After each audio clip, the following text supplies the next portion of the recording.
Hello everyone, स्वागत है आपका हमारे अपने यूट्यूब चैनल आकाश गोल्ड स्टडीज़ पर। साथ ही आज हम लोग चैप्टर कवर करेंगे। वो है उष्मा का। भौतिक विज्ञान की हमारी क्लास रहने वाली है। उष्मा में जो चैप्टर बचे रह गए हैं ये आपका पार्ट 2 है। पार्ट 1 हम लोग डिस्कस कर चुके हैं और पार्ट 2 में हम लोग उष्मा के जितने भी क्वेश्चन जो वापस चैप्टर हैं, जैसे आपका संवहन, सुचालक, कुचालक, अवस्था परिवर्तन तथा गुप्त उष्मा या उष्मागतिकी, ये सारे जो चैप्टर हैं उसके हम लोग क्या करेंगे, सारे क्वेश्चन देख लेंगे। क्वेश्चन सारे आपके इंपॉर्टेंट रहने वाले हैं। जो भी आपके रेलवे ग्रुप डी और एनटीपीसी एग्जाम में ये क्वेश्चन आए हुए हैं, सारे क्वेश्चन हम लोग कवर कर लेंगे। तो जो भी साथी एग्जाम की तैयारी कर रहे हैं, वीडियो को अंत तक देखिएगा। चैनल पर नए हैं तो चैनल को सब्सक्राइब कर लीजिए और बेल आइकन को प्रेस कीजिए ताकि वीडियो की लेटेस्ट नोटिफिकेशन सबसे पहले आपको प्राप्त हो। इसके अलावा मैं बताना चाहूँगा लेक्चर 25 तक आपके हो चुके हैं। 25-26वां लेक्चर है। यदि आपने ये भी लेक्चर कवर नहीं करे हैं तो आप जाइए, जैसे ही क्लास खत्म होती है यहाँ पर आपको, ठीक है, यहाँ पर आपको प्लेलिस्ट मिल जाएगी। जैसी क्लास खत्म होती है यहाँ पर आप जाइए, जो भी क्लास छूट गई है वो आपको कवर करिए और अपनी तैयारी को और अच्छा करिए। ठीक है। इसके अलावा आपको बताना चाहूँगा, जो भी साथी हमारे रेलवे ग्रुप डी व एनटीपीसी एग्जाम की तैयारी कर रहे हैं उनके लिए हम लेकर आए हैं सम्मान विज्ञान की टेस्ट सीरीज, जो आपकी एकदम फ्री में रहने वाली, कोई पैसा आपसे नहीं पड़ेगा। इस टेस्ट सीरीज में आपको 25 साइंस के टेस्ट मिलने वाले हैं और हर साइंस के टेस्ट में आपको 20 साइंस के क्वेश्चन मिलेंगे। जो क्वेश्चन काफ़ी ज़्यादा अच्छे हैं, इंपॉर्टेंट है, आपकी एग्जाम में आ सकते हैं क्वेश्चन। तो क्या करना है आपको, तो आपको हमारे ऐप एग्जाम वेब को डाउनलोड करना है और टेस्ट सीरीज को ज्वाइन करना है और अपनी तैयारी को और अच्छा करना है। एकदम फ्री में रहने वाली है, कोई पैसा इसमें नहीं पड़ेगा। इसके अलावा आपको कोई क्वेरी करनी है तो ये हमारा व्हाट्सएप का नंबर है, ये हमारा कॉल का नंबर है। इस पर हमसे संपर्क कर सकते हैं, अपनी क्वेरी को क्लियर कर सकते हैं। चलिए हम लोग क्वेश्चन देख लेते हैं। क्वेश्चन हमारा क्या है, पहला चैप्टर हमारा है संवहन। इससे देखते हैं क्वेश्चन क्या क्या आपका एग्जाम में आया हुआ है। देखिए पहले क्वेश्चन आपका ग्रुप डी एग्जाम में आया हुआ है। देखिए क्या है, खालिस्तान बनना है आपको। तंत्र तरल पदार्थों को एक स्थान से दूसरे स्थान तक संचरण करती है। तो कौन सा तंत्र होता है, वो होता है संवहनी संबंधी तंत्र होता है। ये तरल पदार्थों को एक स्थान से दूसरे स्थान पर संचरण करने में मदद करता है। ठीक है। संवहन की बात करें, संवहन जो होता है उष्मा के स्थानांतरण या संचरण की एक विधि होती है। तो संवहन या संवहनी एक ही बात हो जाती है आपकी। आगे देखिए क्वेश्चन क्या है, खालिस्तान बनना है। पुनः आपको पदार्थों की वास्तविक गति द्वारा ऊष्मा स्थानांतरण की एक प्रणाली है। क्वेश्चन नंबर 1 जैसे ही आपको क्वेश्चन है ये, तो सही आंसर क्या रहने वाला है, संवहन। जो संवहन होता है, संवहन पदार्थों की वास्तविक गति द्वारा ऊष्मा स्थानांतरण की एक प्रणाली होती है। ठीक है। संवहन या संचरण, इसको हम लोग क्या कहते हैं, जिसमें पदार्थ जैसे गैस, द्रव, प्लाज्मा में अणुओं के समस्त स्थानांतरण या गति द्वारा ऊष्मा का संचरण होता है, वो संवहन आपका होता है। ठीक है। चलिए अगला क्वेश्चन देखते हैं। हमारा क्वेश्चन क्या है, हमारा द्रव और गैसों में ताप अंतरण का मुख्यतः कारण क्या होता है, मुख्यतः कारण है। तो सही आंसर क्या हो जाएगा आपका, संवहन। संवहन क्या होता है, संवहन द्रवों और गैसों में ताप का अंतरण करता है, ताप का स्थानांतरण करता है, इसलिए बी इसका सही आंसर हो जाएगा। तो अब हम लोग संवहन चैप्टर कंप्लीट कर चुके हैं। जो भी आपके इंपॉर्टेंट क्वेश्चन थे वो डिस्कस कर चुका हूं मैं। अब हम लोग क्वेश्चन जो देगा चैप्टर अगला देखेंगे, वो आपका सुचालक, कुचालक व उष्मारोधी, ये हम लोग चैप्टर देखने वाले हैं। अच्छे क्वेश्चन आते हैं इसमें, काफ़ी क्वेश्चन इसमें ग्रुप डी व एनटीपीसी एग्जाम में आए हुए हैं। तो ये चैप्टर आपके लिए काफ़ी ज़्यादा महत्वपूर्ण रहने वाला है। इस पर पूरी क्वेश्चन पे आप ध्यान दीजिएगा। पहला क्वेश्चन देखते हैं क्या हमारा है, ऊनी कपड़े शरीर को जाड़े में गर्म रखते हैं, क्योंकि क्यों जाड़े रखते हैं या क्यों हमको गर्म रखते हैं। तो सही बात है, आंसर होगा ऊन उष्मा का क्या होता है, कुचालक होता है। ऊन उष्मा का कुचालक होता है, इसलिए शरीर जो होता है हमारा गर्म रहता है जब हम लोग ऊनी कपड़े पहनते हैं। क्योंकि जब ऊन पहनते हैं हम लोग, ऊन सुचालक होता है, जिस कारण क्या होता है, शरीर की जो गर्मी है वो बाहर नहीं आती है और शरीर की गर्मी अंदर रहती है, जिस कारण हमें गर्म महसूस होता है। ए इसका सही आंसर हो जाएगा। चलिए अगला क्वेश्चन देखते क्या है, निम्नलिखित में से कौन सा विकल्प उष्णता का कुचालक या बैंड कंडक्टर है। तो ये आपको बताना कौन सा बैंड कंडक्टर है, उष्णता का कुचालक है। तो सही इसका आंसर हो जाएगा वो है लकड़ी। लकड़ी इसका सही आंसर हो जाएगा ए। चलिए अगला क्वेश्चन देखते क्या है, बोरोसिलिकेट ग्लास बर्तन का माइक्रोवेव ओवन में प्रयोग किया जाता है, क्योंकि क्यों प्रयोग किया जाता है। तो सही इसका आंसर हो जाएगा क्योंकि ये उष्मा का अत्यधिक प्रतिरोधी होता है, इसलिए बी इसका सही आंसर हो जाएगा। उष्मा का ये प्रतिरोधी होता है। कौन प्रतिरोधी होता है, तो ये होता है बोरोसिलिकेट। आगे क्वेश्चन देखिए क्या है, इनमें से कौन विद्युत का काफी अच्छा चालक है। जो विद्युत का, जिसमें विद्युत अच्छे से चल सकती है, उसमें विद्युत का प्रवाह अच्छे से हो सकता है। तो सही इसका आंसर हो जाएगा आपका ग्रेफाइड। ठीक है, ग्रेफाइड ये इसका सही आंसर हो जाएगा। ग्रेफाइड होता है ये विद्युत का अच्छा चालक होता है। जैसे आप देखोगे जो हमारी पेंसिल होती है इसमें जो ब्लैक कलर की होती है, ठीक है, वो हमारा क्या होता है, वो ग्रेफाइड ही होता है। और उसको हम लोग काफ़ी बार यूज भी करते हैं। पेंसिल आप चला रहे होंगे तो आप देखोगे, यदि आप उसको बोर्ड में डालोगे, जो आपका इलेक्ट्रिक बोर्ड होता है उसमें डालो, और फिर यदि आप उसको टच करते हो ब्लैक वाले को तो आपको करंट लगेगी। इसलिए क्या होता है, ग्रेफाइट को कभी हमें ऐसा नहीं करना चाहिए कि इसको बिजली के तारों के साथ यूज करें। सही आंसर क्या हो जाएगा, सी इसका सही आंसर हो जाएगा। इसके अलावा मैं बताना चाहूँगा, जो ग्रेफाइट होता है ये हमारा कैसा होता है, ये अधातु होता है, ठीक है। तो ये आपको याद रखना है कि क्या होता है, ग्रेफाइट होती है अधातु होती है। बाद में कि जो होते हैं आपके चालक होते हैं वो काफ़ी ज़्यादा चांसेस होते हैं कि वो चालक जो होते हैं आपके धातु होते हैं, लेकिन ग्रेफाइट ऐसा है जो अधातु है, इसलिए ये काफ़ी ज़्यादा महत्वपूर्ण भी बन जाता है। इसलिए सही आंसर क्या हो जाएगा, ग्रेफाइट इसका सही आंसर हो जाएगा। अगला क्वेश्चन देखते हैं क्या हमारा है, किसी वस्तु या पदार्थ में किसकी उपस्थिति के कारण विद्युत का कुचालक बनता है, तो किसके कारण वो कुचालक बनता है, तो सही आंसर हो जाएगा इलेक्ट्रॉन के कारण। जो इलेक्ट्रॉन होते हैं इसके कारण विद्युत का कुचालक बनता है, विद्युत का प्रवाह इलेक्ट्रॉन करवाते हैं, इसलिए सी इसका सही आंसर हो जाएगा। कुछ काफ़ी अच्छा क्वेश्चन है, एनटीपीसी में आपका आया भी है। चलिए अब हम लोग बात करेंगे हमारे all India exam mock test pass के बारे में, जो आपको मात्र 49 रुपये में मिलने वाला है। देखिए साथियों, आप किसी भी एग्जाम की तैयारी कर रहे हो, चाहे आप रेलवे एग्जाम की तैयारी कर रहे हो, चाहे आप एसएससी एग्जाम की तैयारी कर रहे हो, या आप बैंकिंग एग्जाम की तैयारी कर रहे हो, आप किसी भी एग्जाम की तैयारी कर रहे हो, मात्र 49 रुपये में आपको ये टेस्ट पास मिलने वाला है। मान लीजिए आप करते हैं रेलवे की तैयारी, ठीक है, लेकिन आपने फॉर्म भर रखा है एसएससी का, ठीक है, तो अब आप क्या करेंगे, आपको कन्फ्यूजन हो सकती है कि सर अब इसका अलग से टेस्ट मॉक टेस्ट लें, इसका अलग से मॉक टेस्ट लें, तो ये नहीं होगा। 49 रुपये में आपको रेलवे का भी, एसएससी का भी, बैंकिंग का भी, सिविल सर्विसेज का भी, टीचिंग एग्जाम का, लगभग 250 प्लस एग्जाम के आपको मॉक टेस्ट मात्र 49 में मिलने वाले। एक अच्छा प्राइस है ये आपके लिए, तो जाइए परचेस कीजिए और अपनी तैयारी को और अच्छा करिए। ये मॉक टेस्ट हमारे ऐप एग्जाम पेपर मिल जाएगा, वहाँ जाइए। देखिए साथियों, एक बात बताना चाहूँगा आपको मैं, कि आप किसी भी एग्ज़ाम की तैयारी कर रहे हैं, यदि आप मॉक टेस्ट नहीं लगाते हैं तो आपको पता कैसे चलेगा कि एग्ज़ाम कैसे आने वाला है, क्वेश्चन कैसे आने वाले हैं। तो मॉक टेस्ट इसलिए ज़रूरी पड़ जाता है ताकि जब हम वहाँ पेपर देने बैठे, ताकि हमको ऐसा ना लगे कि ये तो क्वेश्चन बिल्कुल अलग हो गया है, क्वेश्चन काफ़ी टफ आए थे, हमको तो पता ही ना था क्वेश्चन ऐसा आते हैं, ठीक है। तो इसके लिए मॉक टेस्ट देना काफ़ी ज़्यादा ज़रूरी बन जाता है। चलिए क्वेश्चन देख लेते हैं। अगला क्वेश्चन हमारा क्या है, निम्नलिखित में से कौन सा विद्युत का सुचालक नहीं है, कौन सुचालक नहीं है ये आपको बताना है। तो सही इसका आंसर हो जाएगा वो आपका चीनी मिट्टी के बर्तन, ये सुचालक नहीं होते। इसके अलावा एल्युमिनियम, टंगस्टन और निकल, ये क्या होते हैं, ये सुचालक होते हैं, लेकिन चीनी की मिट्टी का बर्तन होता है ये सुचालक नहीं होता, इसलिए ये इसका सही आंसर हो जाएगा। आगे क्वेश्चन देखते हैं, निम्नलिखित में से कौन सा विद्युत आवेश का सुचालक है, विद्युत आवेश का सुचालक है, तो सही इसका आंसर क्या होगा, तो सही इसका आंसर होगा तांबा। क्या होगा, तांबा, ये विद्युत आवेश का सुचालक है। कांच, कागज, पानी ये सुचालक नहीं है, सी इसका सही आंसर होगा।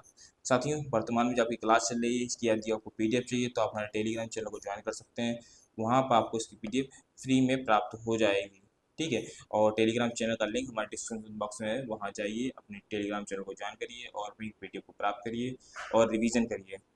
चलिए अगला क्वेश्चन देखते हैं क्या है, निम्नलिखित में समानता का पता लगाएं। समानता कौन सी है, चांदी, तांबा, सोना, एल्युमिनियम। तो देखते हैं, ये सभी अच्छे विद्युत रोधी हैं, ये विद्युत रोधी नहीं होते हैं, ये कोई इनमें से कोई भी आपका विद्युत रोधी नहीं है। ये सभी कीमती धातु हैं, ये तो आपका लगभग सही आप मान सकते हैं कीमती धातु है, लेकिन आप देखोगे तांबा, एल्युमिनियम ये इतनी कीमती धातु नहीं, लेकिन सोना चांदी आपकी कीमती धातु हैं, इसलिए ये भी आपका लगभग नहीं होगा। ये सभी अच्छे सुचालक हैं, ये विद्युत के सभी अच्छे सुचालक होते हैं, इसलिए सी इसका तो सही हो जाएगा। इनमें कोई समानता नहीं है, समानता तो है, ये सारे सुचालक हैं, इसके अलावा ये सारे धातुएं भी हैं, तो ये समानता तो रखते हैं, तो सही आंसर क्या हो जाएगा, सी इसका सही आंसर हो जाएगा। आगे देखिए, निम्नलिखित में से कौन सा समूह में शामिल सर्वाधिक उष्मारोधी है, उष्मारोधी बताना है आपको, कौन सा सर्वाधिक उष्मारोधी है, कौन सा समूह। आंसर बताने से पहले आपको बताना चाहूंगा, जो भी साथी मेरे चैनल से नए जुड़ रहे हैं और यार जिन्होंने चैनल को सब्सक्राइब नहीं किया, चैनल को सब्सक्राइब कर लीजिए, क्योंकि ये आपकी साइंस क्लास आपको डेली मिल जाती है, सुबह 10 मिनट पे आ जाती है। तो यदि आप चैनल को सब्सक्राइब करेंगे, बेल आइकन प्रेस करेंगे, ताकि तो आपको क्या होगा, ये सुबह आपको सबसे पहले आपको क्लास प्राप्त होगी, आप अपनी तैयारी को और अच्छा करेंगे, अपने माँ बाप को और अच्छा नाम रोशन करेंगे, आपको ज्ञान की प्राप्ति होगी। चलिए इसका आंसर देख लेते हैं, आंसर हमारा क्या है, तो ये प्लास्टिक, एवोनाइट, कागज, कपास, बेकेलाइट, शुष्क हवा और रबड़, ये सभी क्या है, उष्मारोधी हैं, इसलिए सही आंसर क्या हो जाएगा, बी इसका सही आंसर हो जाएगा। देखिए यहाँ पे तांबा आ गया है, तो तांबा होता है ये विद्युत का सुचालक होता है, इसलिए आपको यहाँ पे गलत हो जाएगा। यहाँ पर आपको क्या है, चांदी है, तांबा है, सोना, लोहा, ये सभी सुचालक होते हैं, तो ये भी आपको गलत हो जाएगा। यहाँ पे एल्युमिनियम आ गया आपका, तो ये भी आपका गलत हो जाएगा, इसलिए बी इसका सही आंसर होगा। चलिए अगला क्वेश्चन देखते हैं, खलिस्तान बनना है तुलनात्मक रूप से उष्मा के कुचालक होते हैं। इनमें से कुचालक कौन कौन से होते हैं तुलनात्मक रूप से? तो सही आंसर हो जाएगा पीबी और एचडी, यानी लेड और पारा। क्या है? लेड व पारा, ये क्या होते हैं? ये सुचालक होते हैं उष्मा के। ठीक है, ए। आगे क्वेश्चन देखते हैं क्या हमारा है। निम्नलिखित में से कौन सा प्रतिरोधक एक उष्मा संवेदनशील प्रतिरोधक के रूप में जाना जाता है? उष्मा का एक संवेदनशील प्रतिरोधक, ठीक है, उष्मा को रोकने का कार्य कौन करता है? सही आंसर हो जाएगा आपका, वो है आपका थर्मिस्टर। क्या है? थर्मिस्टर। ये इसका सही आंसर हो जाएगा। चलिए अगला क्वेश्चन देखते हैं क्या हमारा है। सौर कुकर्म के अंदर रंग क्या होता है? ग्रुप में क्वेश्चन आया आपका। सौर कुकर, इसके अंदर कौन सा रंग होता है? तो सही आंसर आंसर हो जाएगा काला रंग होता है।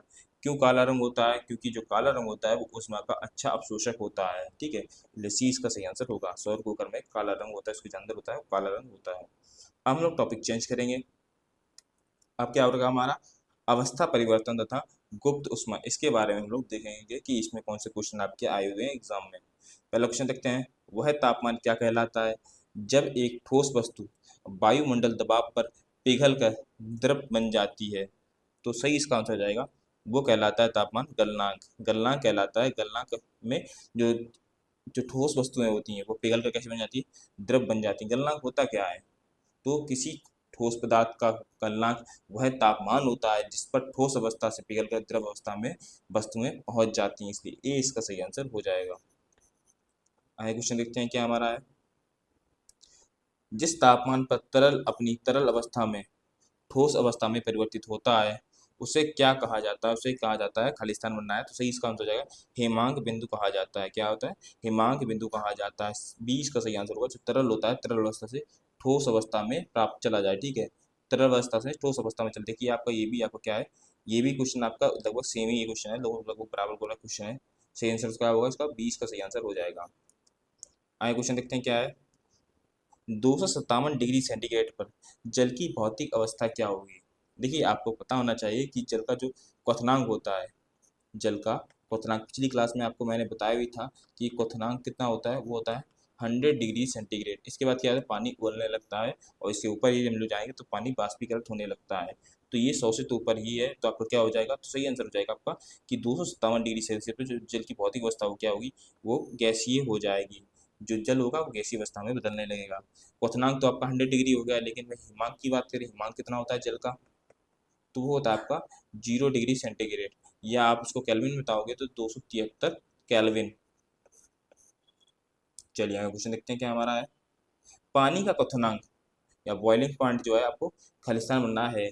देखिए यहाँ पे मैंने आपको क्या बताया था, वो तो मैंने आपको बताया था डिग्री सेंटीग्रेड में। 100 डिग्री सेंटीग्रेड ये आपका बॉइलिंग पॉइंट होता है, लेकिन यहाँ पे आपको फ़ारेनहाइट पूछा गया है, तो फ़ारेनहाइट भी आप याद रखिएगा। तो ये क्या होता है? 212 डिग्री फ़ारेनहाइट। कितना होता है? 212 डिग्री फ़ारेनहाइट। ये इसका सही आंसर हो जाएगा। 20 का सही आंसर हो जाएगा 212 डिग्री फ़ारेनहाइट। चलिए अगला क्वेश्चन देखते हैं क्या है। हिमीकरण या फ्रीजिंग तापमान पर पानी के पाइप फट जाते हैं, ऐसा खालिस्तान बनना है के कारण होता है? तो ऐसा किसके कारण होता है? जब पाइप फट जाते हैं, जब हिमीकरण होता है, जो पानी होता है वो जम जाता है, तो ये होता है एक्सपेंशन के कारण। ये इसका सही आंसर होगा। देखिए पानी जब जमता है तो उसका जो आयतन है उसमें प्रसार होता है, वो पानी जो आयतन बढ़ता है। आयतन बढ़ने के कारण क्या होता है? जो पाइप होते हैं वो फटते हैं, क्योंकि पानी जब बढ़ेगा, जब उसका आयतन बढ़ेगा तो ये इधर भी बढ़ेगा, इधर भी बढ़ेगा, लेकिन पानी ने पहले से जगह पूरी पाइप भर ली थी, लेकिन जब बढ़ेगा तो उसको जगह मिलेगी नहीं, इसलिए क्या होगा? पाइप फटेगा, ताकि जो जल है, बर्फ है, वो बाहर निकले। चलिए अगला क्वेश्चन देखते हैं क्या हमारा। चलिए इसका आंसर क्या था? ए इसका सही आंसर होगा। आगे क्वेश्चन देखते हैं क्या है। पानी का क्वथनांक बिंदु या बॉइलिंग पॉइंट केल्विन पैमाने पर क्या होगा, ये आपको बताना है। केल्विन पैमाने पर मैंने पिछली क्लास में आपको बताया था कि केल्विन पैमाने में क्या करेंगे, कोई भी हो, जैसे 100 डिग्री सेंटीग्रेड है, ठीक है, 100 डिग्री सेंटीग्रेड या क्या होता है? क्वथनांक होता है। और कुछ भी करना है आपको, 273 प्लस कर देना है। 273 प्लस कर दोगे तो आपको केल्विन पैमाना प्राप्त हो जाएगा, जो भी आपका डिग्री सेंटीग्रेड में तापमान होगा।